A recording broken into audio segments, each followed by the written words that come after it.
Salamat sa Ginoo ng Sol na hindi ka karon, hindi tayo magsuko sa kundi mo. Maglilipunay ka sa kalautan na naangkot sa atong Sol, maupod ang atong maangkot po. Sa Amen. katapusan na panahon ng Sol. Kini nga atong Sol ng Sol, nasayod ka sa Diyos ng pagpangalagan. Sa dito kami sa una sa book na testimony ng Sol, Isaiah o Brother Arlen. Ang una doon na natiman sa binasa Iglesia tapos ng Sol. Dahil kay ang amua, layo-layo man, ang astor ramampot, pero gilatas nila karon lang mga Sol na o pagilin ko diya sa Kristohanong kinabuhi o kiyapot sa Isihanong kinabuhi ng Diyos. Dahil mo ang Ginoo, isang pa sa ilang pagpangatiman, si Brother Arlen ko si Brad Bundik, kanyan ko, murag sila ang partner mentor na yung luha mo ay nagkatiman sa sibulan, sa piping, o sa pagpagamit sa kanang budaya, sa patagan. Salamat sa Ginoo nga andot karon. Kung nga kung among nasinatian na si Brad namatay din siya diha sa kamot sa Ginoo, diha sa presensya sa Ginoo. Tukad sa akong pagkakita niya ng Son, katong pagkakagat po nako, nakita po nako siya na wala din siya undan sa pagpangatiman, pagpangalagat sa mga balaan. Labi na sa Iglesia Santa Cruz ng Son. Una, makapamatuod yun ko na sila yun duha. So, sa nilabay na panahonan, dili kapon sila, doon na naibay-ibay ng mga magbubuhat. Kini mga magbubuhat, o sila si Gantini, o sila si kanang bago na sipan sa Santa Maria. Kadili, sa upan pa dyan nga mga magbubuhat. Sabi na karon si cluster na ang ibahin na sa duha ka cluster ng Son, cluster 1, cluster 2, ini sa cluster 1, oras minato na doon na natin nangahino na mga igsoon na ikuha na doon sa Ginoo. Morning ako ni Son na sa pagpamalagat, isang unsa ang pag-antos, kapait, na naagian ng Son ay sa unang nga panahon, sa dito ni sa Sibulan, maingon nato na kami nagpait din ng Son. Isang pa lang sa among mga pamugas namo, sa ilagat ng Son, wag din ng Son na ipaandam sa ila. So, tabang sa Ginoo ng Son, na doon ay mga Son na antos yun, alagad yun, bisan wala. Basta makaalaga din sila alang sa mga balaan.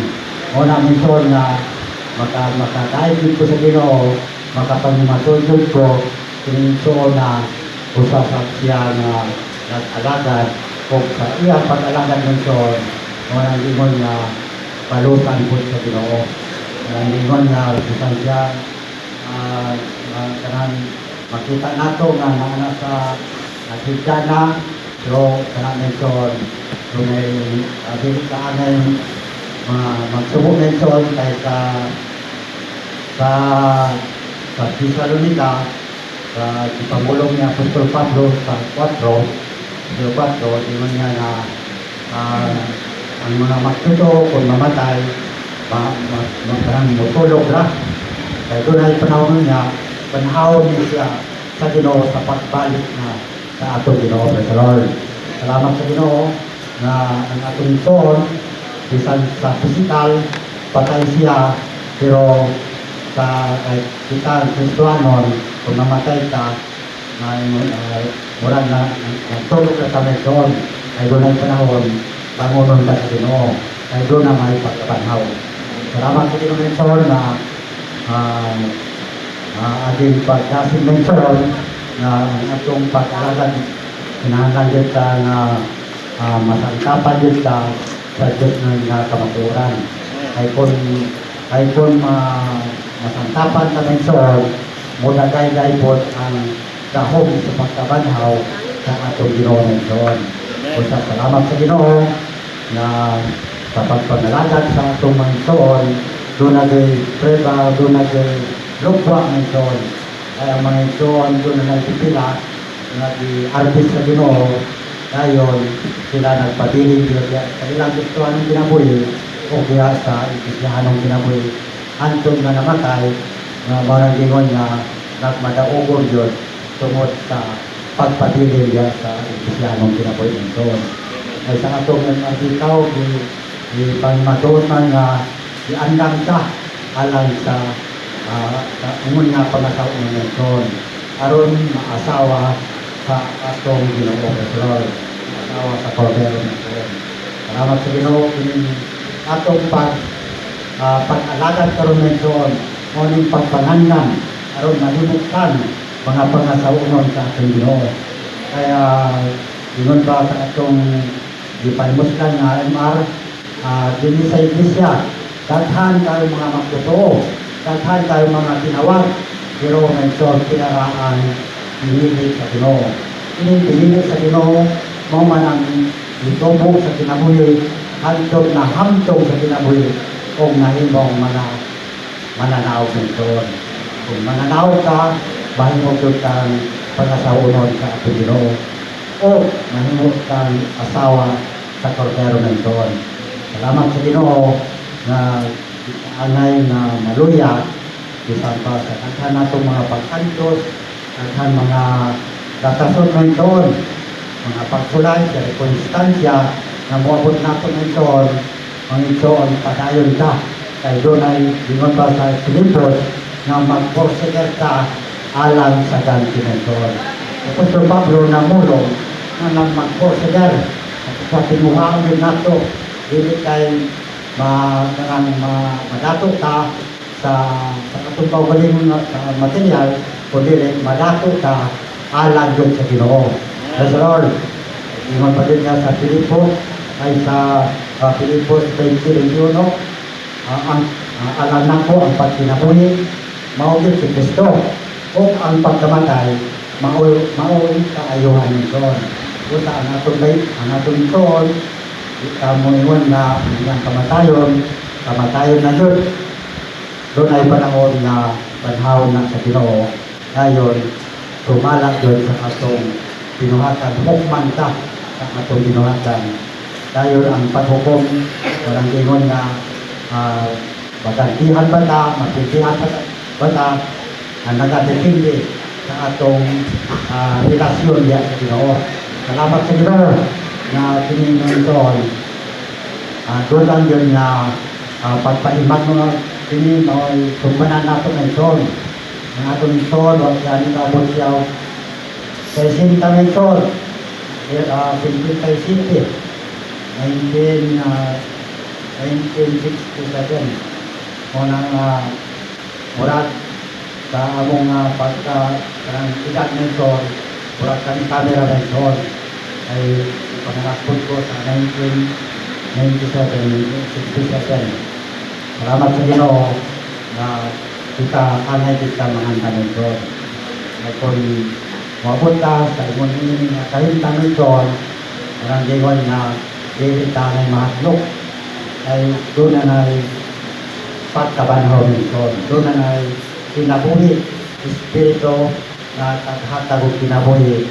Mo'y mabuhi nato hantod sa itinulad mentor. Salamat sa Ginoo na ang tuyo sa Ginoo, kinahanglan tayo na pagbuligay, magtambayayungay, ihagod sa pag-alagad, ilabi na nasayra nato na aduol na ang pagbalik sa ating Ginoo.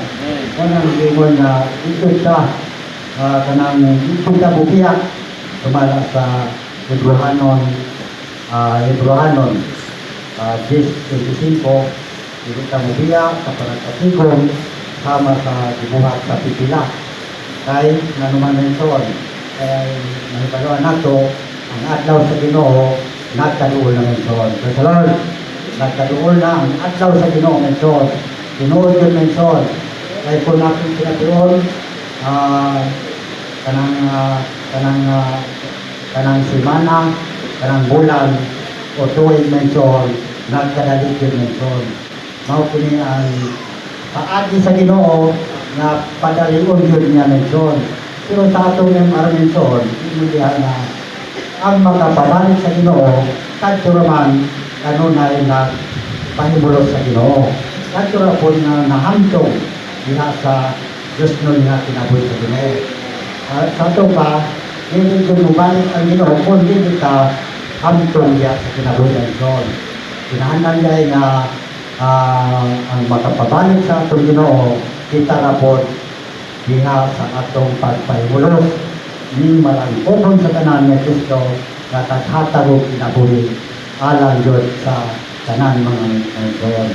Salamat sa Ginoo nga dili sa atong mga kaigsunan sa kailangan mga kaigsunan sayod sa nga nagtuyog sa karon sa pagtuyog sa kasubok kundi nagtuyog sa kaya atong soon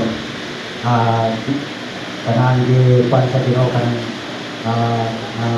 kanang nakadaog na din siya isa pa sa iyang sitwasyon mga balatian nag-antusiya sa mga balatian ngayon soon maraming na dili pa na igo alang nato ng soon atong Ginoo sa atong awit kanina ingon niya na ang atong Ginoo giula niya ang dugo tumulong alang nato ng soon kunya di pangutana ta unsa man ang atong ibalos niya ng soon ang ingon na ang atong ibalos niya ng soon magpadiligid ka sa pagkinabuhi adlaw-adlaw diha sa atong Ginoo. Mabitaw ang atong mga namulong na ang panasawon kinahanglan Diyos magpatahog. Ang magpatahog dili tayo physical kundi sa inadlaw na atong pagkinabuhi ng soon. Kung doon na tayo inadlaw na pagkinabuhi o na menson na lubot ang atong nagalon ang atong Ginoo mga menson magaling din sa uban ng menson. Salamat sa Ginoo menson na siya Diyos ang naglikon na dasin nato bisan pa sa atong sitwasyon menson mula di iman pa niya sa Korinto ang tao nato sa gawas di ut-ut di buwan kanang di putok menson pero ang tao nato sa sulod di dasig ka menson sa pagpadayon sa atong panaw na panaw alang sa iyang dinarian menson. Salamat sa Ginoo na ang iyang dinarian karon ang gingon na kung ang atong Ginoo pahariw nato din sa atong kasintasin makabalay siya o kita po makahari po ka uban niya menson. Salamat sa Ginoo menson na pinaagi nini kung magpabilin ka diya sa presensya sa Ginoo ang lingon kako kayo patlaon ngadto sa himaya menson.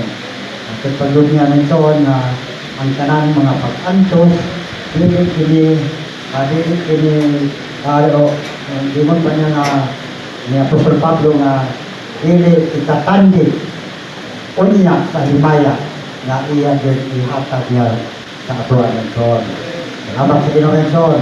Karon nag-antos ka pagkakang mga butang mga circumstance menson pero nagkaon siya na ang Ginoo mo'y atong paglaom ang Ginoo mo'y atong kaluwasan menson ang Ginoo mo'y atong kadaugan menson kaya ka menson na walay sa nato dili na ayahay menson walay sa nato nga nag-ingon nga ayahay kaayo ang pagkakristuanon pero sa akong kasinakyan menson kanang gingon nga doon na pa'y panahon nga sa atong panimalay menson atong sawat atong anak menson kanang gingon ako na kinahanglan dyan ka magkinasukay menson Nahangan ka, muampo kita nito, na muampo ka, na mahimong kang bahin sa pangasauran sa ating Ginoo o maasawa sa kordero nito,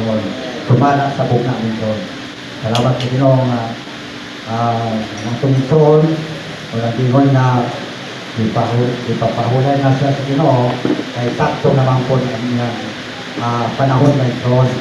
Ito pasabot na ang iyang mga paghagos, mga pag-anto sumala sa unang Korinto 15, 50 walang ito, ingon niya na magparunta, na malipon, hindi ka masarok, ay ang balos sa Ginoo, naanay balos sa kanya sa panahon sa pagpalit sa ating Ginoo. Kita nagkatas ka karoon ng doon sa kanang murag na kuwan sa karoon ba kanang layo kayo ang itong latasan ng doon. Murag na pero ng doon, walang tingol na ang Ginoo yun ang atong salita ng doon. Isa pa ng panahon ng doon, diri ka sa murag hihintip ka sa Ginoo, hihintip ka ng doon. Ituyo anak ng doon para ka na magkasalmot ka sa pagkasal sa kordero ng doon. Aslong niya sa Ginoo, ipihandod ka kanang pagkakagaya ng doon. Walang tingol na sa unang Pedro, sa adlaw sa Ginoo, o sa kalibo ka tuig, o sa adlaw sa tao, adlaw sa Ginoo sa kalibo ka tuig, o sa tao, o sa kalibo, ang adlaw sa Ginoo sa tao, o sa kalibo, o sa Ginoo, o sa kalibo ka tuig, ang adlaw sa Ginoo. Praise the Lord. O sa kung atong pagpanitamot murag wala pata sa kanang ang mention ay kung basihan nato sa adlaw sa Ginoo, adlaw sa tao, ayo pagkita ng doon. Salamat sa Ginoo na ipaabutan ng pagpagalagala aron ka bagantihan ka unya sa umalabot ng panahon sa pagbalik sa atong Ginoo. Amen.